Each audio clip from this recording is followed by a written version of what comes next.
Hi, I'm Jim Shapiro, and I love helping people learn how to raise more money through major gifts. In fact, that topic raises a lot of conversations and a lot of questions when I'm out talking to people. And so one of the basic questions I get is, Jim, where do I start? How do I go about starting a major gift program, or what does a major gift program even look like? And those conversations usually turn into emotions because they're frustrated. They don't know where to go. They don't know what to do. They don't know how to even begin to think about major gift fundraising. And my simple answer is this: you need to define who your major donors are. That is the building block that will help you build your major gift program. It really is the starting point that everyone needs in order to better understand who their donors are and what they're trying to accomplish. So the challenge is to define who a major donor is, and there's really two ways to go about it. The first way is to look at your existing donor list. Take your donor list, pull it from your computer, and sort it by your top giver, so the person that's giving you the most money, and then sort it down all to those that are maybe giving you a few dollars or even a few pennies. You have your list sorted from top donor to lowest giving donor, the entire list. Now, you might be an organization that only has 100 donors giving to you on an active annual basis. You might be a seasoned organization that has 10,000 donors giving to you. Regardless of the list size, just sort it from top giver to bottom giver, and that's a starting point. Because you want to take that list and then put the amount of time you have available over that list. Meaning, how much time do you have to manage major gift relationships? How much time maybe does your executive director or your major gift officer, anyone involved in major gift relationship management, you need to kind of understand how much time they have available and then look at the list and kind of guesstimate how much time you think you have available to work with those donors. Start at the top of your list and work your way down, kind of guesstimating time, and at some point you're going to run out of time.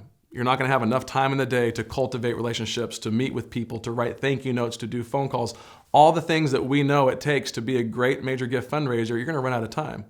So in that list sort, that's how you find and that's how you define who your major donors are. There's no perfect number. There's no round number. It's just a matter of matching your list sorted by top giver with the amount of time.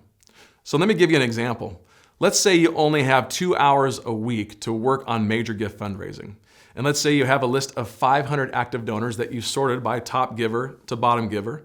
And you have that list, and now you have that kind of that guesstimate of information, of time, 2 hours. You're going to take those 2 hours and say, okay, on a given month, I can spend, what is that, 8 hours on major gift fundraising? You're going to guess how many donors of 8 hours could you be managing? How many donors, if you applied 8 hours to the work of asking, thanking, reporting, could you work with? Well, if you have 500 donors on a list, there is no way you're going to be able to manage all 500, right? Maybe it's just the top 20. Maybe it's the top 15. Maybe it's the top 30.